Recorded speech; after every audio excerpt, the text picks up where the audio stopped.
ਸਤਿ ਸ਼੍ਰੀ ਅਕਾਲ ਜੀ, ਕੀ ਹਾਲ ਸਾਰਿਆਂ ਦਾ। ਸਵਾਗਤ ਤੁਹਾਡਾ ਸਾਰਿਆਂ ਦਾ ਮੇਰੇ ਚੈਨਲ ਜੀਤ ਕੋਡ ਦੇ ਵਿੱਚ। ਤੇ ਅੱਜ ਦੀ ਇਸ ਵੀਡੀਓ ਦੇ ਵਿੱਚ ਅਸੀਂ ਇੱਕ ਹੋਰ ਪੈਟਰਨ ਨੂੰ ਪ੍ਰਿੰਟ ਕਰਾਉਣ ਜਾ ਰਹੇ ਹਾਂ। ਆਪਣੀਆਂ ਪ੍ਰੀਵੀਅਸ ਵੀਡੀਓਜ਼ ਤੋਂ ਅਸੀਂ ਟੋਟਲ 5 ਜਿਹੜੇ ਪੈਟਰਨਸ ਨੇ, ਡਿਫਰੈਂਟ ਪੈਟਰਨਸ ਨੇ, ਉਹਨਾਂ ਨੂੰ ਅਸੀਂ ਪ੍ਰਿੰਟ ਕਰਵਾ ਕੇ ਦੇਖਿਆ ਤੇ ਕਿਵੇਂ ਅਸੀਂ ਨੈਸਟਡ ਫੋਰ ਲੂਪਸ ਦੀ ਮਦਦ ਨਾਲ ਪੈਟਰਨਸ ਨੂੰ ਪ੍ਰਿੰਟ ਕਰਵਾ ਸਕਦੇ ਹਾਂ, ਉਸ ਦੇ ਬਾਰੇ ਵੀ ਅਸੀਂ ਡਿਸਕਸ ਕੀਤਾ ਹੋਇਆ। ਤੇ ਅੱਜ ਅਸੀਂ ਨੈਸਟਡ ਫੋਰ ਲੂਪਸ ਨੂੰ ਯੂਜ਼ ਕਰਕੇ ਇੱਕ ਹੋਰ ਪੈਟਰਨ ਪ੍ਰਿੰਟ ਕਰਾਉਣ ਜਾ ਰਹੇ ਹਾਂ। ਤੇ ਜਿਹੜਾ ਅਸੀਂ ਅੱਜ ਪੈਟਰਨ ਪ੍ਰਿੰਟ ਕਰਾਉਣ ਜਾ ਰਹੇ ਹਾਂ ਉਹ ਤੁਹਾਨੂੰ ਆਪਣੀ ਸਕਰੀਨ ਦੇ ਉੱਪਰ ਨਜ਼ਰ ਆ ਰਿਹਾ ਹੋਵੇਗਾ। ਸੋ ਬਿਨਾਂ ਟਾਈਮ ਵੇਸਟਿੰਗ ਦੇ ਸਟਾਰਟ ਕਰਦੇ ਹਾਂ। ਸੋ ਪੈਟਰਨ ਦਾ ਕੋਡ ਦੇਖਣ ਤੋਂ ਪਹਿਲਾਂ ਸਭ ਤੋਂ ਪਹਿਲਾਂ ਅਸੀਂ ਡਿਸਕਸ ਕਰ ਲੈਂਦੇ ਹਾਂ ਕਿ ਇਸ ਪੈਟਰਨ ਨੂੰ ਬੇਸਿਕਲੀ ਅਸੀਂ ਕਿਵੇਂ ਪ੍ਰਿੰਟ ਕਰਵਾ ਸਕਦੇ ਹਾਂ। ਸੋ ਇਸ ਪੈਟਰਨ ਨੂੰ ਪ੍ਰਿੰਟ ਕਰਨ ਵਾਸਤੇ ਵੀ ਸਾਨੂੰ ਟੋਟਲ 4 ਵੇਰੀਏਬਲਸ ਦੀ ਜ਼ਰੂਰਤ ਪਵੇਗੀ। ਜਿਵੇਂ ਕਿ ਤੁਸੀਂ ਦੇਖ ਸਕਦੇ ਹੋ ਕਿ ਸਾਡਾ ਜਿਹੜਾ ਪੈਟਰਨ ਆ ਉਹ 4 ਰੋਜ਼ ਦਾ ਵਾ। ਮੀਨਸ ਕਿ ਜੇ ਸਾਨੂੰ ਯੂਜ਼ਰ ਨੇ 4 ਵੈਲਿਊ ਦਿੱਤੀ ਹੋਏਗੀ ਤਾਂ ਹੀ ਇਸ ਤਰ੍ਹਾਂ ਦਾ ਜਿਹੜਾ ਪੈਟਰਨ ਆ ਉਹ ਪ੍ਰਿੰਟ ਹੋਇਆ ਹੋਵੇਗਾ। ਤੇ ਤੁਸੀਂ ਦੇਖ ਸਕਦੇ ਹੋ ਕਿ ਇਸ ਪੈਟਰਨ ਦੇ ਵਿੱਚ ਟੋਟਲ 4 ਰੋਜ਼ ਨੇ ਤੇ 4 ਹੀ ਜਿਹੜੇ ਸਟਾਰਸ ਨੇ ਉਹ ਮੈਕਸਿਮਮ ਨੰਬਰ ਤੱਕ ਜਾ ਰਹੇ ਨੇ। ਇਸ ਪੈਟਰਨ ਨੂੰ ਪ੍ਰਿੰਟ ਕਰਨ ਵਾਸਤੇ ਸਾਨੂੰ ਬੇਸਿਕਲੀ ਇੱਕ ਲੂਪ ਚਾਹੀਦਾ ਹੋਏਗਾ ਰੋਜ਼ ਦੇ ਵਾਸਤੇ, ਜੋ ਕਿ ਅਸੀਂ ਬਾਹਰ ਯੂਜ਼ ਕਰਾਂਗੇ। ਸਭ ਤੋਂ ਜਿਹੜਾ ਫਸਟ ਲੂਪ ਹੋਏਗਾ। ਉਸ ਤੋਂ ਬਾਅਦ ਸਾਨੂੰ ਸੈਕੰਡ ਲੂਪ ਚਾਹੀਦਾ ਹੋਏਗਾ ਸਟਾਰਸ ਦੇ ਵਾਸਤੇ ਤੇ ਇੱਕ ਸਾਨੂੰ ਲੂਪ ਚਾਹੀਦਾ ਹੋਏਗਾ ਸਪੇਸਿਸ ਦੇ ਵਾਸਤੇ। ਸੋ ਜਿਹੜੀਆਂ ਇੱਥੇ ਮੈਂ ਡੈਸ਼ਿਸ ਲਗਾਈਆਂ ਹੋਈਆਂ ਨੇ ਇਹ ਬੇਸਿਕਲੀ ਸਪੇਸਿਸ ਨੇ। ਅਸੀਂ ਆਪਣੇ ਫੋਰ ਲੂਪ ਦੇ ਵਿੱਚ ਸੀ ਆਊਟ ਕਰਾਵਾਂਗੇ ਸਪੇਸਿਸ ਨੂੰ, ਡੈਸ਼ਿਸ ਸੀ ਆਊਟ ਨਹੀਂ ਕਰਾਵਾਂਗੇ।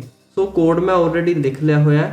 ਸੋ ਹੁਣ ਇਸ ਕੋਡ ਨੂੰ ਇੱਕ ਐਗਜ਼ਾਮਪਲ ਦੇ ਨਾਲ ਸਮਝਣ ਦੀ ਕੋਸ਼ਿਸ਼ ਕਰਦੇ ਹਾਂ ਕਿ ਅਸੀਂ ਇਸ ਤਰ੍ਹਾਂ ਦੇ ਪੈਟਰਨ ਨੂੰ ਕਿਵੇਂ ਪ੍ਰਿੰਟ ਕਰਵਾ ਸਕਦੇ ਹਾਂ। ਸੋ ਸਟਾਰਟ ਕਰਦੇ ਹਾਂ। ਸੋ ਜਿਵੇਂ ਕਿ ਅਸੀਂ ਪਹਿਲਾਂ ਡਿਸਕਸ ਕਰ ਲਿਆ ਹੋਇਆ ਕਿ ਸਾਨੂੰ ਇਸ ਪੈਟਰਨ ਨੂੰ ਪ੍ਰਿੰਟ ਕਰਾਉਣ ਵਾਸਤੇ ਟੋਟਲ 4 ਵੇਰੀਏਬਲਸ ਦੀ ਜ਼ਰੂਰਤ ਆ। ਇੱਕ ਰੋਜ਼ ਦੇ ਵਾਸਤੇ, ਦੂਸਰਾ ਸਟਾਰਸ ਦੇ ਵਾਸਤੇ, ਤੀਸਰਾ ਸਪੇਸਿਸ ਦੇ ਵਾਸਤੇ ਤੇ ਚੌਥਾ ਜਿਸ ਵੇਰੀਏਬਲ ਦੇ ਵਿੱਚ ਅਸੀਂ ਯੂਜ਼ਰ ਦੇ ਕੋਲੋਂ ਵੈਲਿਊ ਲੈਣੀ ਆ ਕਿ ਯੂਜ਼ਰ ਨੂੰ ਕਿੰਨੇ ਰੋਜ਼ ਦਾ ਜਿਹੜਾ ਪੈਟਰਨ ਆ ਉਹ ਚਾਹੀਦਾ ਵਾ। ਸੋ ਅਸੀਂ ਇੱਥੇ ਇੰਟੀਜਰ ਟਾਈਪ ਦੇ ਜਿਹੜੇ 4 ਵੇਰੀਏਬਲਸ ਨੇ ਉਹਨਾਂ ਨੂੰ ਡਿਕਲੇਅਰ ਕਰਾ ਲਿਆ ਹੋਇਆ। ਇਸ ਤੋਂ ਬਾਅਦ ਅਸੀਂ ਇੱਕ ਸੀ ਆਊਟ ਰਾਈਟ ਕੀਤਾ ਹੋਇਆ ਜੋ ਕਿ ਸਾਡੀ ਆਊਟਪੁੱਟ ਦੇ ਵਿੱਚ ਇੱਕ ਮੈਸੇਜ ਪ੍ਰਿੰਟ ਕਰਵਾ ਦੇਵੇਗਾ, please enter the integer value, ਜਿਸ ਤੋਂ ਸਾਡੇ ਯੂਜ਼ਰ ਨੂੰ ਪਤਾ ਲੱਗ ਜਾਵੇਗਾ ਕਿ ਮੈਂ ਇੱਥੇ ਕੋਈ ਵੈਲਿਊ ਨੂੰ ਐਂਟਰ ਕਰਦਾ ਵਾਂ। ਸੋ ਉਸ ਤੋਂ ਬਾਅਦ ਅਸੀਂ ਥਰਡ ਲਾਈਨ ਦੇ ਵਿੱਚ cin ਲਗਾ ਕੇ ਯੂਜ਼ਰ ਦੇ ਕੋਲੋਂ ਜਿਹੜੀ ਵੈਲਿਊ ਲਵਾਂਗੇ ਉਸ ਨੂੰ n ਵੇਰੀਏਬਲ ਦੇ ਵਿੱਚ ਸਟੋਰ ਕਰਵਾ ਲਿਆ ਹੋਇਆ।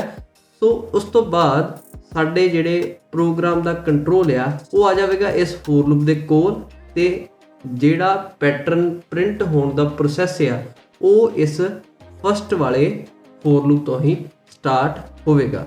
ਸੋ ਇਸ ਪੂਰੇ ਫੋਰ ਲੂਪ ਦੇ ਕਨਸੈਪਟ ਨੂੰ ਅਸੀਂ ਇੱਕ ਐਗਜ਼ਾਮਪਲ ਦੇ ਨਾਲ ਸਮਝਣ ਦੀ ਕੋਸ਼ਿਸ਼ ਕਰਦੇ ਹਾਂ, ਜਿਸ ਦੇ ਨਾਲ ਤੁਹਾਨੂੰ ਹੋਰ ਜ਼ਿਆਦਾ ਕਲੈਰਿਟੀ ਹੋ ਜਾਵੇਗੀ। ਸੋ ਸਪੋਜ਼ ਕਰੋ ਕਿ ਜੇ ਸਾਨੂੰ ਯੂਜ਼ਰ ਨੇ n ਦੀ ਵੈਲਿਊ ਦੇ ਦਿੱਤੀ ਹੋਈ ਆ 3, ਯੂਜ਼ਰ ਨੇ ਸਾਨੂੰ ਕਹਿ ਦਿੱਤਾ ਹੋਇਆ ਕਿ ਮੈਨੂੰ 3 ਰੋਜ਼ ਵਾਲਾ ਇਸ ਟਾਈਪ ਦਾ ਜਿਹੜਾ ਪੈਟਰਨ ਆ ਉਹ ਆਪਣੀ ਆਊਟਪੁੱਟ ਸਕਰੀਨ ਦੇ ਉੱਪਰ ਚਾਹੀਦਾ ਵਾ। ਸੋ ਸਾਨੂੰ ਯੂਜ਼ਰ ਨੇ n ਦੀ ਵੈਲਿਊ 3 ਦੇ ਦਿੱਤੀ ਆ, ਮੀਨਸ ਕਿ ਰੋਜ਼ ਦੀ ਵੈਲਿਊ ਸਾਨੂੰ ਮਿਲ ਚੁੱਕੀ ਆ 3 ਕਿ ਅਸੀਂ ਟੋਟਲ 3 ਰੋਜ਼ ਵਾਲਾ ਪੈਟਰਨ ਪ੍ਰਿੰਟ ਕਰਵਾਉਣਾ ਵਾ, ਜਿਸ ਦੇ ਵਿੱਚ ਟੋਟਲ 3 ਸਟਾਰਸ ਹੋਣਗੇ। ਜਦ ਹੀ ਸਾਨੂੰ ਯੂਜ਼ਰ ਨੇ n ਦੀ ਵੈਲਿਊ ਦੇ ਦਿੱਤੀ ਹੋਏਗੀ ਤਾਂ ਸਾਡੇ ਪ੍ਰੋਗਰਾਮ ਦਾ ਜਿਹੜਾ ਕੰਟਰੋਲ ਆ ਉਹ ਆ ਜਾਵੇਗਾ ਇਸ ਫਸਟ ਵਾਲੇ ਫੋਰ ਲੂਪ ਦੇ ਉੱਪਰ। ਸੋ ਜਦ ਹੀ ਸਾਡਾ ਪ੍ਰੋਗਰਾਮ ਇਸ ਫੋਰ ਲੂਪ ਦੇ ਉੱਪਰ ਆਏਗਾ ਤਾਂ ਸਭ ਤੋਂ ਪਹਿਲਾਂ ਵੈਲਿਊ ਇਨੀਸ਼ੀਅਲਾਈਜ਼ ਹੋਏਗੀ i ਦੀ, ਮੀਨਸ ਕਿ ਇਸ ਫੋਰ ਲੂਪ ਦਾ ਸਟਾਰਟਿੰਗ ਪੁਆਇੰਟ ਕਿ ਇਹ ਫਸਟ ਵਾਲਾ ਜਿਹੜਾ ਫੋਰ ਲੂਪ ਆ ਇਹ ਸਟਾਰਟ ਕਿੱਥੋਂ ਹੋਵੇਗਾ। ਇਹ ਫੋਰ ਲੂਪ ਬੇਸਿਕਲੀ ਅਸੀਂ ਰੋਜ਼ ਦੇ ਵਾਸਤੇ ਇੱਥੇ ਰਾਈਟ ਕੀਤਾ ਹੋਇਆ। ਸੋ ਇਨੀਸ਼ੀਅਲੀ i ਦੀ ਵੈਲਿਊ ਹੋ ਜਾਵੇਗੀ 1। ਸੋ i ਦੀ ਵੈਲਿਊ ਇਨੀਸ਼ੀਅਲਾਈਜ਼ ਕਰਨ ਤੋਂ ਬਾਅਦ ਇਸ ਤੋਂ ਬਾਅਦ ਟਰਨ ਆਵੇਗੀ ਕੰਡੀਸ਼ਨ ਦੀ, ਮੀਨਸ ਕਿ ਫਸਟ ਫੋਰ ਲੂਪ ਦੇ ਕੰਡੀਸ਼ਨ ਦੀ। ਸੋ ਇਹ ਕੰਡੀਸ਼ਨ ਚੈੱਕ ਕੀਤੀ ਜਾਵੇਗੀ। ਕੰਡੀਸ਼ਨ ਕੀ ਆ ਕਿ ਇਹ ਜਿਹੜਾ ਫੋਰ ਲੂਪ ਆ ਇਹ ਉਦੋਂ ਤੱਕ ਚੱਲਦਾ ਰਹੇਗਾ ਜਦੋਂ ਤੱਕ i ਦੀ ਵੈਲਿਊ ਛੋਟੀ ਆ ਜਾਂ ਇਕੁਅਲ ਆ n ਦੇ ਨਾਲੋਂ। n ਦੇ ਨਾਲੋਂ ਕਿਉਂ? ਸਿੰਪਲ ਵਰਡਸ ਦੇ ਵਿੱਚ ਦੇਖਿਆ ਜਾਵੇ ਤਾਂ ਇਹ ਜਿਹੜਾ ਫੋਰ ਲੂਪ ਆ ਇਹ 1 ਤੋਂ ਲੈ ਕੇ n ਤੱਕ ਚੱਲੇਗਾ। n ਤੱਕ ਕਿਉਂ? ਕਿਉਂਕਿ ਸਾਨੂੰ maximum number of rose the value user ਨੇ n ਵੇਰੀਏਬਲ ਦੇ ਵਿੱਚ ਐਂਟਰ ਕਰਵਾਈ ਹੋਈ ਆ। ਸੋ ਇਸ ਤੋਂ ਬਾਅਦ ਕੰਡੀਸ਼ਨ ਚੈੱਕ ਹੋਵੇਗੀ। ਕੰਡੀਸ਼ਨ ਇੱਥੇ ਟਰੂ ਹੋ ਚੁੱਕੀ ਆ। ਕੰਡੀਸ਼ਨ ਆ i ਦੀ ਵੈਲਿਊ ਛੋਟੀ ਹੋਣੀ ਚਾਹੀਦੀ ਆ n ਦੇ ਨਾਲੋਂ ਇੱਥੇ i ਦੀ ਵੈਲਿਊ 1 ਆ ਤੇ n ਦੀ ਵੈਲਿਊ 3 ਆ। ਕੰਡੀਸ਼ਨ ਇਸ ਫਸਟ ਵਾਲੇ ਫੋਰ ਲੂਪ ਦੀ ਟਰੂ ਹੋ ਚੁੱਕੀ ਆ। ਸੋ ਕੰਡੀਸ਼ਨ ਟਰੂ ਹੋਣ ਤੋਂ ਬਾਅਦ ਇਸ ਫਸਟ ਵਾਲੇ ਫੋਰ ਲੂਪ ਦਾ ਇਹ ਜਿਹੜਾ ਬਲੌਕ ਆ ਇਹ ਐਗਜ਼ੀਕਿਊਟ ਹੋਵੇਗਾ। ਸੋ ਇਹ ਜਦ ਬਲੌਕ ਐਗਜ਼ੀਕਿਊਟ ਹੋਵੇਗਾ ਤਾਂ ਸਾਡਾ ਪ੍ਰੋਗਰਾਮ ਆਵੇਗਾ ਇਸ ਫਸਟ ਵਾਲੇ ਨੈਸਟਡ ਫੋਰ ਲੂਪ ਦੇ ਉੱਪਰ। ਸੋ ਇਹ ਜਿਹੜਾ ਫੋਰ ਲੂਪ ਆ ਇਹ ਅਸੀਂ ਸਪੇਸਿਸ ਨੂੰ ਪ੍ਰਿੰਟ ਕਰਾਉਣ ਵਾਸਤੇ ਰਾਈਟ ਕੀਤਾ ਹੋਇਆ। ਕਿਹੜੀਆਂ ਸਪੇਸਿਸ? ਜੋ ਤੁਸੀਂ ਇੱਥੇ ਸਾਈਡ ਦੇ ਉੱਪਰ ਡੈਸ਼ਿਸ ਦੇ ਨਾਲ ਦੇਖ ਰਹੇ ਹੋ। ਸੋ ਇਹ ਅਸੀਂ ਸਪੇਸਿਸ ਨੂੰ ਪ੍ਰਿੰਟ ਕਰਾਉਣ ਵਾਸਤੇ ਆਪਣੇ ਨੈਸਟਡ ਫੋਰ ਲੂਪ ਨੂੰ ਰਾਈਟ ਕੀਤਾ ਹੋਇਆ। ਸੋ ਸਾਡਾ ਜਿਹੜਾ ਪ੍ਰੋਗਰਾਮ ਆ ਸਭ ਤੋਂ ਪਹਿਲਾਂ ਇਸ ਫੋਰ ਲੂਪ ਨੂੰ ਐਗਜ਼ੀਕਿਊਟ ਕਰਨਾ ਸਟਾਰਟ ਕਰੇਗਾ। ਸੋ ਇਨੀਸ਼ੀਅਲੀ ਇਸ ਫੋਰ ਲੂਪ ਦੀ ਵੈਲਿਊ ਹੋ ਜਾਵੇਗੀ j = 1, ਮੀਨਸ ਕਿ ਇਹ ਜਿਹੜਾ ਫੋਰ ਲੂਪ ਆ ਇਹ 1 ਤੋਂ ਸਟਾਰਟ ਹੋਵੇਗਾ। ਸੋ j ਦੀ ਵੈਲਿਊ ਇਨੀਸ਼ੀਅਲਾਈਜ਼ ਕਰਨ ਤੋਂ ਬਾਅਦ ਇਸ for loop the we condition check ਕੀਤੀ ਜਾਵੇਗੀ। ਇਸ ਦੀ ਕੰਡੀਸ਼ਨ ਕੀ ਆ ਕਿ ਇਹ ਫੋਰ ਲੂਪ ਉਦੋਂ ਹੀ ਚੱਲੇਗਾ ਜੇ j ਦੀ ਵੈਲਿਊ ਛੋਟੀ ਆ ਜਾਂ ਇਕੁਅਲ ਆ i-1 ਤੋਂ। i-1 ਦਾ ਮਤਲਬ ਕਿ i ਦੀ ਵੈਲਿਊ ਇਨੀਸ਼ੀਅਲੀ ਬਾਹਰ 1 ਆ। ਸੋ i-1 ਮੀਨਸ ਕਿ 0। ਸੋ ਇਹ ਜਿਹੜੀ ਕੰਡੀਸ਼ਨ ਆ ਇਹ ਇੱਥੇ ਫਾਲਸ ਹੋ ਚੁੱਕੀ ਆ ਕਿਉਂਕਿ j ਦੀ ਵੈਲਿਊ 1 ਆ। ਬਟ ਸਾਨੂੰ ਚਾਹੀਦਾ ਵਾ ਕਿ j ਦੀ ਵੈਲਿਊ 0 ਨਾਲੋਂ ਛੋਟੀ ਹੋਣੀ ਚਾਹੀਦੀ ਆ। ਬਟ j ਤੇ 1 ਆ ਮੀਨਸ ਕਿ j ਦੀ ਵੈਲਿਊ 0 ਨਾਲੋਂ ਵੱਡੀ ਆ। ਸੋ ਇਸ ਸਪੇਸਿਸ ਵਾਲੇ ਨੈਸਟਡ ਫੋਰ ਲੂਪ ਦੀ ਜਿਹੜੀ ਕੰਡੀਸ਼ਨ ਆ ਉਹ ਫਾਲਸ ਹੋ ਚੁੱਕੀ ਆ।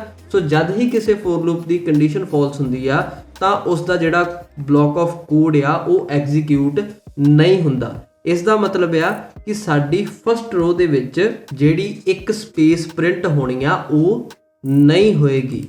ਸੋ ਤੁਸੀਂ ਇੱਥੇ ਐਗਜ਼ਾਮਪਲ ਦੇ ਵਿੱਚ ਵੀ ਦੇਖ ਸਕਦੇ ਹੋ ਕਿ ਸਾਡੀ ਪਹਿਲੀ ਰੋ ਦੇ ਵਿੱਚ ਕੋਈ ਵੀ ਸਪੇਸ ਨਹੀਂ ਹੈਗੀ। ਸੋ ਸਾਡਾ ਜਿਹੜਾ ਸਪੇਸਿਸ ਵਾਲਾ ਫੋਰ ਲੂਪ ਆ ਉਸ ਦੀ ਕੰਡੀਸ਼ਨ ਫਾਲਸ ਹੋ ਜਾਵੇਗੀ। ਇਸ ਤੋਂ ਬਾਅਦ ਹੁਣ ਟਰਨ ਆਵੇਗੀ ਸਾਡੇ ਸੈਕਿੰਡ ਨੈਸਟਡ ਫੋਰ ਲੂਪ ਦੀ, ਜੋ ਕਿ ਅਸੀਂ ਰਾਈਟ ਕੀਤਾ ਹੋਇਆ ਹੈ ਸਟਾਰਸ ਨੂੰ ਪ੍ਰਿੰਟ ਕਰਾਉਣ ਵਾਸਤੇ।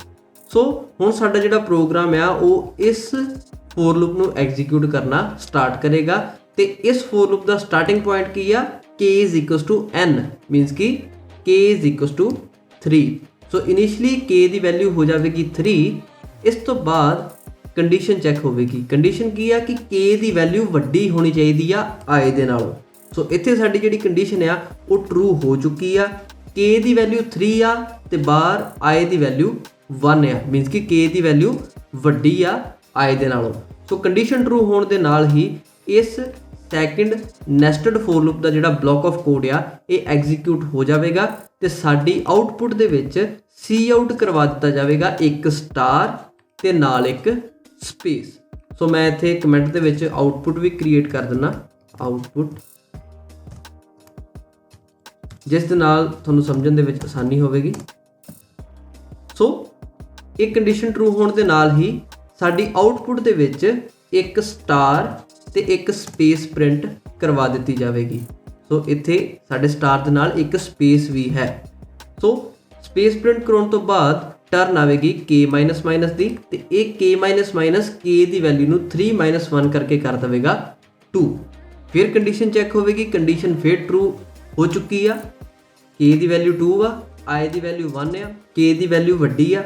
ਸੋ ਇਹ ਜਿਹੜਾ ਬਲੌਕ ਆਫ ਕੋਡ ਆ ਇਹ ਇੱਕ ਵਾਰ ਫਿਰ ਐਗਜ਼ੀਕਿਊਟ ਹੋਵੇਗਾ ਤੇ ਫਸਟ ਰੋ ਦੇ ਵਿੱਚ ਹੀ ਇੱਕ ਸਟਾਰ ਤੇ ਇੱਕ ਸਪੇਸ ਹੋਰ ਪ੍ਰਿੰਟ ਕਰਵਾ ਦਿੱਤੀ ਜਾਵੇਗੀ। ਧਿਆਨ ਰੱਖਣਾ ਹੈ ਕਿ ਸਾਡੇ ਰੋਜ਼ ਦੀ ਜਿਹੜੀ ਵੈਲਿਊ ਆ, ਮੀਨਸ ਕਿ i ਦੀ ਜਿਹੜੀ ਵੈਲਿਊ ਆ ਉਹ ਹੱਲੇ 1 ਹੀ ਆ। ਸੋ ਇਸ ਤੋਂ ਬਾਅਦ ਇੱਕ ਸਟਾਰ ਤੇ ਸਪੇਸ ਪ੍ਰਿੰਟ ਕਰਨ ਤੋਂ ਬਾਅਦ ਫਿਰ ਟਰਨ ਆਵੇਗੀ k ਦੀ ਤੇ ਇਹ k ਦੀ ਵੈਲਿਊ ਨੂੰ ਹੁਣ ਕਰ ਦੇਵੇਗਾ 2 - 1 ਕਰਕੇ 1।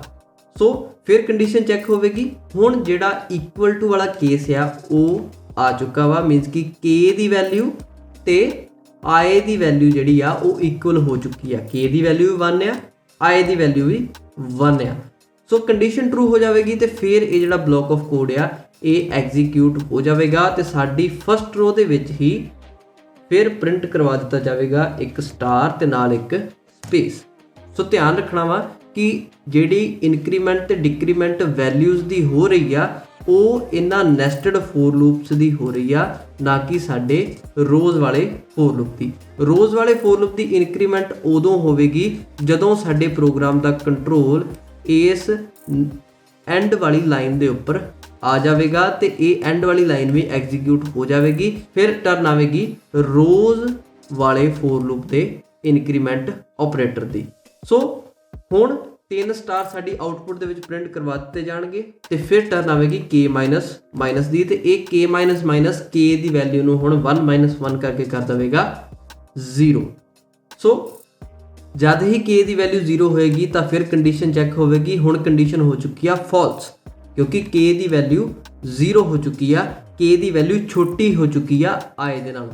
ਬਾਹਰ i ਦੀ ਵੈਲਿਊ 1 ਨਹੀਂ ਆ, k ਦੀ ਵੈਲਿਊ ਹੁਣ 0 ਹੋ ਚੁੱਕੀ ਆ। ਇਹ ਕੰਡੀਸ਼ਨ ਫਾਲਸ ਹੋਣ ਦੇ ਨਾਲ ਹੀ ਇਹ ਜਿਹੜਾ ਬਲੌਕ ਆਫ ਕੋਡ ਆ ਇਹ ਐਗਜ਼ੀਕਿਊਟ ਨਹੀਂ ਹੋਵੇਗਾ ਤੇ ਸਾਡਾ ਜਿਹੜਾ ਸਟਾਰਸ ਵਾਲਾ ਨੈਸਟਡ ਫੋਰ ਲੂਪ ਆ ਉਹ ਆਪਣੀ ਐਗਜ਼ੀਕਿਊਸ਼ਨ ਨੂੰ ਬੰਦ ਕਰ ਦੇਵੇਗਾ। ਇਸ ਤੋਂ ਬਾਅਦ ਟਰਨ ਆਵੇਗੀ cout endl ਦੀ, ਤੇ ਇਹ ਜਿਹੜੀ ਲਾਈਨ ਆ ਇਹ ਸਾਡੇ ਪ੍ਰੋਗਰਾਮ ਦੇ ਕੰਟਰੋਲ ਨੂੰ ਲੈ ਆਵੇਗੀ ਨਿਊ ਲਾਈਨ ਦੇ ਉੱਪਰ। ਸੋ ਸਾਡੇ ਇਸ ਰੋਜ਼ ਵਾਲੇ for loop the last line execute ਹੋ ਚੁੱਕੀ ਆ, endl ਸਾਡਾ ਪ੍ਰੋਗਰਾਮ ਹੋ ਚੁੱਕਾ ਵਾ। ਹੁਣ ਟਰਨ ਆਵੇਗੀ i++ ਦੀ, ਤੇ ਇਹ i++ ਹੁਣ i ਦੀ ਵੈਲਿਊ ਨੂੰ ਕਰ ਦੇਵੇਗਾ 2, 1 + 1 2। ਸੋ i ਦੀ ਨਿਊ ਵੈਲਿਊ ਆ ਚੁੱਕੀ ਆ। ਇਸ ਤੋਂ ਬਾਅਦ ਫਿਰ ਕੰਡੀਸ਼ਨ ਚੈੱਕ ਕੀਤੀ ਜਾਵੇਗੀ ਸਾਡੇ ਰੋਜ਼ ਵਾਲੇ ਫੋਰ ਲੂਪ ਦੀ। ਸੋ ਫਿਰ ਕੰਡੀਸ਼ਨ ਟਰੂ ਹੋ ਚੁੱਕੀ ਆ, i ਦੀ ਵੈਲਿਊ ਛੋਟੀ ਹੀ ਆ n ਦੇ ਨਾਲੋਂ। ਸੋ ਕੰਡੀਸ਼ਨ ਟਰੂ ਹੋਣ ਦੇ ਨਾਲ ਇਹ ਜਿਹੜਾ four loop the block of code ਆ ਇਹ ਫਿਰ ਐਗਜ਼ੀਕਿਊਟ ਹੋਵੇਗਾ ਤੇ ਫਿਰ ਸਾਡਾ ਜਿਹੜਾ ਪ੍ਰੋਗਰਾਮ ਆ ਉਹ ਇਸ ਫਸਟ ਵਾਲੇ ਫੋਰ ਲੂਪ ਨੂੰ ਐਗਜ਼ੀਕਿਊਟ ਕਰਨਾ ਸਟਾਰਟ ਕਰ ਦੇਵੇਗਾ। ਸੋ ਸਾਡਾ ਫਸਟ ਵਾਲਾ ਫੋਰ ਲੂਪ 1 ਤੋਂ ਹੀ ਸਟਾਰਟ ਹੋਵੇਗਾ। ਸੋ ਇਨੀਸ਼ੀਅਲੀ j ਦੀ ਵੈਲਿਊ 1 ਹੀ ਆ। ਇਸ ਤੋਂ ਬਾਅਦ ਚੈੱਕ ਹੋਵੇਗੀ ਕੰਡੀਸ਼ਨ। ਹੁਣ ਇੱਥੇ ਜਿਹੜੀ ਕੰਡੀਸ਼ਨ ਆ ਉਹ ਦੇਖੀ ਜਾਵੇਗੀ। ਕੰਡੀਸ਼ਨ ਕੀ ਆ ਕਿ j ਦੀ ਵੈਲਿਊ ਛੋਟੀ ਹੋਣੀ ਚਾਹੀਦੀ ਆ ਜਾਂ ਇਕੁਅਲ ਹੋਣੀ ਚਾਹੀਦੀ ਆ i-1 ਤੋਂ। ਹੁਣ i ਦੀ ਵੈਲਿਊ ਹੋ ਚੁੱਕੀ ਆ 2।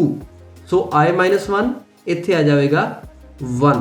ਸੋ j ਦੀ ਵੈਲਿਊ ਛੋਟੀ ਹੋਣੀ ਚਾਹੀਦੀ ਆ ਜਾਂ ਇਕੁਅਲ ਹੋਣੀ ਚਾਹੀਦੀ ਆ 1 ਦੇ। ਸੋ ਇੱਥੇ ਇਹ ਜਿਹੜੀ ਕੰਡੀਸ਼ਨ ਆ ਹੁਣ ਹੋ ਚੁੱਕੀ ਆ ਟਰੂ। j ਦੀ ਵੈਲਿਊ ਵੀ 1 ਆ ਤੇ i-1 ਵੀ 1 ਹੀ ਆ। ਇੱਥੇ ਇਕੁਅਲ ਟੂ ਵਾਲਾ ਜਿਹੜਾ ਕੇਸ ਆ ਉਹ ਰਾਈਜ਼ ਹੋ ਚੁੱਕਾ ਵਾ। ਸੋ ਹੁਣ ਇਹ ਜਿਹੜਾ ਬਲੌਕ ਆਫ ਕੋਡ ਆ ਇਹ ਐਗਜ਼ੀਕਿਊਟ ਹੋ ਜਾਵੇਗਾ ਤੇ ਸਾਡੀ ਆਊਟਪੁੱਟ ਦੇ ਵਿੱਚ ਇੱਕ ਸਪੇਸ ਜਿਹੜੀ ਆ ਉਸ ਨੂੰ ਪ੍ਰਿੰਟ ਕਰਵਾ ਦਿੱਤਾ ਜਾਵੇਗਾ। ਸੋ ਮੈਂ ਇੱਥੇ ਸਪੇਸ ਨਹੀਂ ਰਾਈਟ ਕਰਾਂਗਾ, ਆਊਟਪੁੱਟ ਦੇ ਵਿੱਚ ਮੈਂ ਇੱਕ ਡੈਸ਼ ਹੀ ਰਾਈਟ ਕਰ ਦਿੰਦਾ, ਜਿਸ ਦੇ ਨਾਲ ਤੁਹਾਨੂੰ ਸਮਝਣ ਦੇ ਵਿੱਚ ਆਸਾਨੀ ਹੋਵੇਗੀ। ਹੁਣ ਇੱਕ ਜਿਹੜੀ ਸਪੇਸ ਆ ਸਾਡੀ ਆਊਟਪੁੱਟ ਦੇ ਵਿੱਚ ਪ੍ਰਿੰਟ ਕਰਵਾ ਦਿੱਤੀ ਜਾਵੇਗੀ। ਇਸ ਤੋਂ ਬਾਅਦ ਟਰਨ ਆਵੇਗੀ j++ ਦੀ, ਤੇ j++ j ਦੀ ਵੈਲਿਊ ਨੂੰ ਹੁਣ ਕਰ ਦੇਵੇਗਾ 2। ਫਿਰ ਕੰਡੀਸ਼ਨ ਚੈੱਕ ਹੋਵੇਗੀ। ਕੰਡੀਸ਼ਨ ਕੀ ਆ ਕਿ j ਦੀ ਵੈਲਿਊ ਛੋਟੀ ਹੋਣੀ ਚਾਹੀਦੀ ਜਾਂ ਇਕੁਅਲ ਹੋਣੀ ਚਾਹੀਦੀ ਆ i-1 ਤੋਂ, ਮੀਨਸ ਕਿ 1 ਤੋਂ। ਸੋ ਹੁਣ j ਦੀ ਵੈਲਿਊ ਵੱਡੀ ਹੋ ਚੁੱਕੀ ਆ 1 ਦੇ ਨਾਲੋਂ। ਸੋ ਇਹ ਜਿਹੜੀ ਕੰਡੀਸ਼ਨ ਆ ਇਹ ਹੁਣ ਫਾਲਸ ਹੋ ਚੁੱਕੀ ਆ ਤੇ ਇਹ ਜਿਹੜਾ ਬਲੌਕ ਆਫ ਕੋਡ ਆ ਇਹ ਐਗਜ਼ੀਕਿਊਟ ਹੁਣ ਨਹੀਂ ਹੋਵੇਗਾ ਤੇ ਸਾਡੇ ਪ੍ਰੋਗਰਾਮ ਦਾ ਕੰਟਰੋਲ ਆ ਜਾਵੇਗਾ ਇਸ ਸੈਕਿੰਡ ਨੈਸਟਡ ਲੂਪ ਦੇ ਉੱਪਰ, ਜੋ ਕਿ ਸਟਾਰਸ ਨੂੰ ਪ੍ਰਿੰਟ ਕਰਵਾਉਂਦਾ ਵਾ। ਸੋ ਇਹ ਜਿਹੜਾ ਲੂਪ ਆ ਇਹ ਫਿਰ ਆਪਣੀ ਇਨੀਸ਼ੀਅਲ ਸਟੇਟ ਤੋਂ ਸਟਾਰਟ ਹੋਵੇਗਾ, ਮੀਨਸ ਕਿ k n, ਮੀਨਸ ਕਿ k ਦੀ ਵੈਲਿਊ ਇੱਥੇ ਹੋ ਜਾਵੇਗੀ 3। ਸੋ ਫਿਰ ਕੰਡੀਸ਼ਨ ਚੈੱਕ ਹੋਵੇਗੀ। ਕੰਡੀਸ਼ਨ ਕੀ ਆ ਕਿ k ਦੀ ਵੈਲਿਊ ਵੱਡੀ ਹੋਣੀ ਚਾਹੀਦੀ ਜਾਂ ਇਕੁਅਲ ਹੋਣੀ ਚਾਹੀਦੀ i ਦੇ ਨਾਲੋਂ। ਸੋ ਕੰਡੀਸ਼ਨ ਟਰੂ ਹੋ ਚੁੱਕੀ ਆ, k ਦੀ ਵੈਲਿਊ 3 ਆ, i ਦੀ ਵੈਲਿਊ 2 ਆ। ਸੋ ਕੰਡੀਸ਼ਨ ਟਰੂ ਹੋਣ ਦੇ ਨਾਲ ਹੀ ਸਾਡੀ ਸੈਕਿੰਡ ਰੋ ਦੇ ਉੱਪਰ ਇੱਕ ਸਟਾਰ ਜਿਹੜਾ ਵਾ ਉਹ ਹੋਰ ਪ੍ਰਿੰਟ ਕਰਵਾ ਦਿੱਤਾ ਜਾਵੇਗਾ ਤੇ ਨਾਲ ਇੱਕ ਸਪੇਸ ਵੀ ਪ੍ਰਿੰਟ ਕਰਵਾ ਦਿੱਤੀ ਜਾਵੇਗੀ। ਇਸ ਤੋਂ ਬਾਅਦ ਫਿਰ ਟਰਨ ਆਵੇਗੀ k-, ਦੀ, ਤੇ k-, ਦੀ ਵੈਲਿਊ ਨੂੰ 3 - 1 ਕਰਕੇ ਕਰ ਦੇਵੇਗਾ 2। ਹੁਣ k ਦੀ ਨਿਊ ਵੈਲਿਊ ਆ ਚੁੱਕੀ ਆ। ਫਿਰ ਕੰਡੀਸ਼ਨ ਚੈੱਕ ਹੋਵੇਗੀ ਤੇ ਇੱਥੇ ਹੁਣ ਜਿਹੜਾ ਇਕੁਅਲ ਟੂ ਵਾਲਾ ਕੇਸ ਆ ਉਹ ਰਾਈਜ਼ ਹੋ ਚੁੱਕਾ ਵਾ, ਮੀਨਸ ਕਿ k ਦੀ ਵੈਲਿਊ ਤੇ i ਦੀ ਵੈਲਿਊ ਜਿਹੜੀ ਆ ਉਹ ਦੋਨੇ ਇਕੁਅਲ ਹੋ ਚੁੱਕੀਆਂ ਨੇ।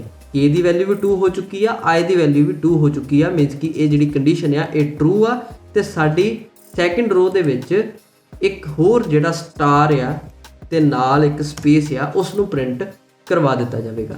ਇਸ ਤੋਂ ਬਾਅਦ ਫਿਰ ਟਰਨ ਆਵੇਗੀ k-, ਦੀ, ਤੇ ਇਹ k-, k ਦੀ ਵੈਲਿਊ ਨੂੰ ਹੁਣ 1 ਕਰ ਦੇਵੇਗਾ।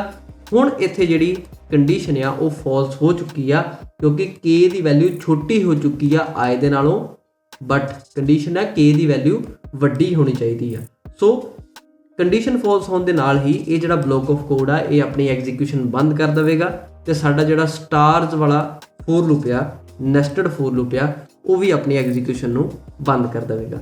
ਇਸ ਤੋਂ ਬਾਅਦ ਟਰਨ ਆਵੇਗੀ ਸੀ ਆਊਟ ਐਂਡ ਐਲ ਦੀ, ਤੇ ਇਹ ਜਿਹੜੀ ਲਾਈਨ ਆ ਇਹ ਸਾਡੇ ਪ੍ਰੋਗਰਾਮ ਦੇ ਕੰਟਰੋਲ ਨੂੰ ਲੈ ਆਵੇਗੀ ਨਿਊ ਲਾਈਨ ਦੇ ਉੱਪਰ। ਸੋ ਇਸ ਤੋਂ ਬਾਅਦ ਹੁਣ ਸਾਡੇ ਰੋਜ਼ ਵਾਲੇ for loop the last line ਆ ਚੁੱਕੀ ਆ।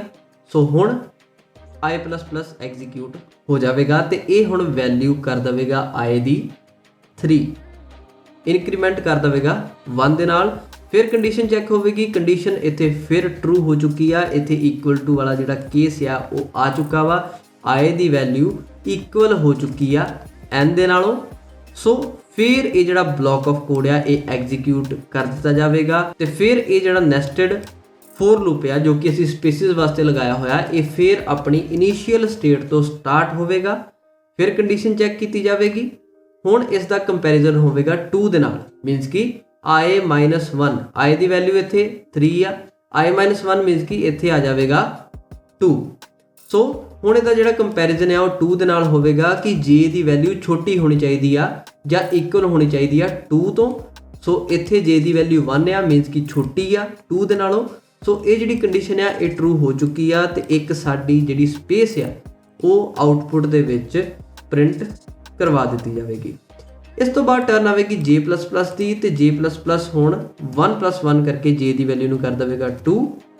ਹੁਣ ਫਿਰ ਇਸ ਕੰਡੀਸ਼ਨ ਨੂੰ ਚੈੱਕ ਕੀਤਾ ਜਾਵੇਗਾ, ਕੰਡੀਸ਼ਨ ਕੀ ਆ ਕਿ j ਦੀ ਵੈਲਿਊ ਛੋਟੀ ਜਾਂ ਇਕੁਅਲ ਹੋਣੀ ਚਾਹੀਦੀ ਆ i-1 ਤੋਂ, i-1 ਮੀਨਸ ਕਿ 2 ਤੋਂ। ਸੋ ਹੁਣ j ਦੀ ਵੈਲਿਊ ਵੀ 2 ਆ ਤੇ i-1 ਵੀ 2 ਹੀ ਆ, ਮੀਨਸ ਕਿ ਇਹ ਜਿਹੜੀ ਕੰਡੀਸ਼ਨ ਆ ਇਹ ਟਰੂ ਹੋ ਚੁੱਕੀ ਆ ਤੇ ਸਾਡੀ ਆਊਟਪੁੱਟ ਦੇ ਵਿੱਚ ਇੱਕ ਵਾਰ ਫਿਰ ਸੀ ਆਊਟ ਕਰਵਾ ਦਿੱਤਾ ਜਾਵੇਗਾ ਇੱਕ ਸਪੇਸ ਨੂੰ। ਹੁਣ ਫਿਰ j++ ਜਿਹੜਾ ਵਾ ਉਹ j ਦੀ ਵੈਲਿਊ ਨੂੰ ਇਨਕਰੀਮੈਂਟ ਕਰਕੇ 3 ਕਰ ਦੇਵੇਗਾ।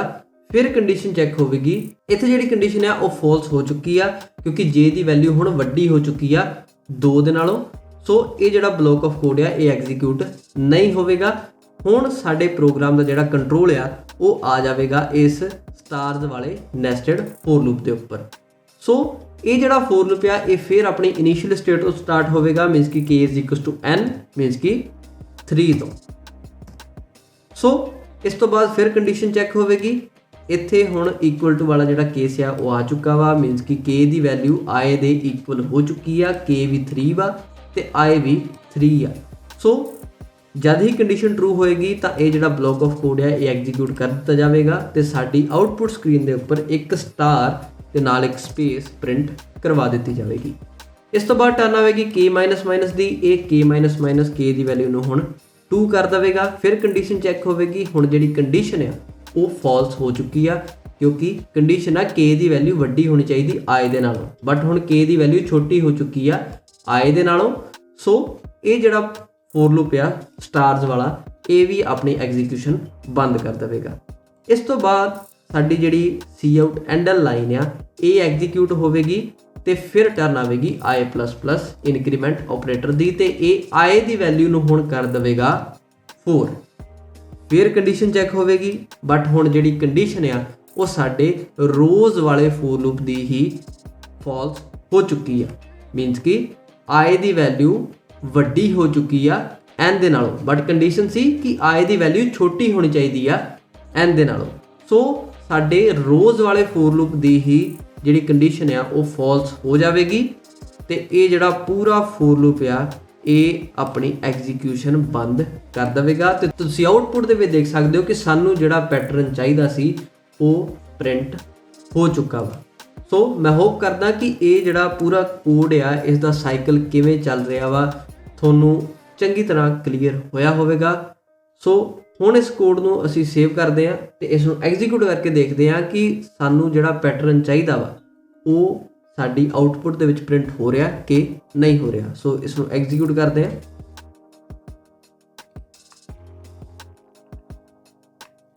ਸੋ ਟਰਮੀਨਲ ਦੇ ਵਿੱਚ ਤੁਸੀਂ ਦੇਖ ਸਕਦੇ ਹੋ ਕਿ ਆ ਰਿਹਾ ਪਲੀਜ਼ ਐਂਟਰ ਦੀ ਇੰਟੀਜਰ। ਸੋ ਮੈਂ ਸੇਮ ਹੀ ਐਗਜ਼ਾਮਪਲ ਵਾਲੀ ਇੰਟੀਜਰ ਵੈਲਿਊ ਇੱਥੇ ਐਂਟਰ ਕਰਾਂਗਾ। ਮੈਂ ਚਾਹੁੰਦਾ ਵਾਂ ਕਿ ਮੈਨੂੰ 3 ਰੋਜ਼ ਵਾਲਾ ਜਿਹੜਾ ਪੈਟਰਨ ਆ ਉਹ ਮੇਰੀ ਆਊਟਪੁੱਟ ਦੇ ਵਿੱਚ ਪ੍ਰਿੰਟ ਕਰਵਾਇਆ ਜਾਵੇ। ਸੋ ਮੈਂ ਇੱਥੇ 3 ਵੈਲਿਊ ਐਂਟਰ ਕਰਾਂਗਾ। ਸੋ ਐਂਟਰ ਤੇ ਕਲਿੱਕ ਕਰਦੇ ਹਾਂ ਤੇ ਦੇਖਦੇ ਹਾਂ ਕਿ ਸਾਡੀ ਆਊਟਪੁੱਟ ਦੇ ਵਿੱਚ ਜਿਹੜਾ ਪੈਟਰਨ ਆ ਉਹ ਪ੍ਰਿੰਟ ਹੋ ਰਿਹਾ ਕਿ ਨਹੀਂ ਹੋ ਰਿਹਾ। ਸੋ ਐਂਟਰ ਕਰਦੇ ਹਾਂ। ਤੁਸੀਂ ਆਊਟਪੁੱਟ ਦੇ ਵਿੱਚ ਦੇਖ ਸਕਦੇ ਹੋ ਕਿ ਸਾਡਾ ਜਿਹੜਾ ਪੈਟਰਨ ਆ ਉਹ ਪੂਰੇ ਫਾਰਮੈਟ ਦੇ ਵਿੱਚ ਪ੍ਰਿੰਟ ਹੋ ਰਿਹਾ ਵਾ। ਸੋ ਇਸ ਕੋਡ ਨੂੰ ਇੱਕ ਵਾਰ ਫਿਰ ਐਗਜ਼ੀਕਿਊਟ ਕਰਦੇ ਹਾਂ ਤੇ ਇਸ ਵਾਰ ਅਸੀਂ ਥੋੜੀ ਵੱਡੀ ਵੈਲਿਊ ਐਂਟਰ ਕਰਾਂਗੇ, ਮੀਨਸ ਕਿ ਅਸੀਂ 8 ਵੈਲਿਊ ਐਂਟਰ ਕਰ ਦਿੰਦੇ ਹਾਂ। ਸੋ ਫਿਰ ਐਂਟਰ ਤੇ ਕਲਿੱਕ ਕਰਦੇ ਹਾਂ ਤੇ ਦੇਖਦੇ ਹਾਂ ਕਿ ਪੈਟਰਨ ਪ੍ਰਿੰਟ ਹੋ ਰਿਹਾ ਕਿ ਨਹੀਂ ਹੋ ਰਿਹਾ। ਸੋ ਐਂਟਰ ਕਰਦੇ ਹਾਂ। ਤੁਸੀਂ ਦੇਖ ਸਕਦੇ ਹੋ ਕਿ ਮੈਕਸਿਮਮ 8 ਰੋਜ਼ ਤੇ 8 ਕਾਲਮਸ ਵਾਲਾ ਜਿਹੜਾ ਸਾਡਾ ਪੈਟਰਨ ਆ ਉਹ ਪ੍ਰਿੰਟ ਹੋ ਰਿਹਾ। ਸੋ ਮੈਂ ਹੋਪ ਕਰਦਾ ਕਿ ਤੁਹਾਨੂੰ ਇਹ ਨੈਸਟਡ ਫੋਰ ਲੂਪਸ ਦਾ ਜਿਹੜਾ ਕਨਸੈਪਟ ਆ ਇਹ ਚੰਗੀ ਤਰ੍ਹਾਂ ਕਲੀਅਰ ਹੋਇਆ ਹੋਵੇਗਾ ਤੇ ਅਸੀਂ ਇਸ ਪੈਟਰਨ ਨੂੰ ਕਿਵੇਂ ਪ੍ਰਿੰਟ ਕਰਵਾ ਸਕਦੇ ਹਾਂ ਇਸ ਬਾਰੇ ਵੀ ਸਮਝ ਆਈ ਹੋਵੇਗੀ। ਬਾਕੀ ਜੇ ਇਹ ਵੀਡੀਓ ਤੁਹਾਨੂੰ ਇਨਫੋਰਮੇਟਿਵ ਲੱਗੀ ਹੋਵੇ ਤਾਂ ਇਸ ਵੀਡੀਓ ਨੂੰ ਲਾਈਕ ਜ਼ਰੂਰ ਕਰ ਦਿਓ ਤੇ ਇਸ ਤਰ੍ਹਾਂ ਦੀਆਂ ਹੋਰ ਵੀਡੀਓਜ਼ ਵੇਖਣ ਵਾਸਤੇ ਮੇਰੇ ਚੈਨਲ ਜੀਤ ਕੋਡ ਨੂੰ ਸਬਸਕ੍ਰਾਈਬ ਜ਼ਰੂਰ ਕਰ ਦਿਓ ਤੇ ਅਸੀਂ ਮਿਲਦੇ ਹਾਂ ਨੈਕਸਟ ਵੀਡੀਓ ਦੇ ਵਿੱਚ। ਉਦੋਂ ਤੱਕ ਲਈ ਸਤਿ ਸ਼੍ਰੀ ਅਕਾਲ ਜੀ।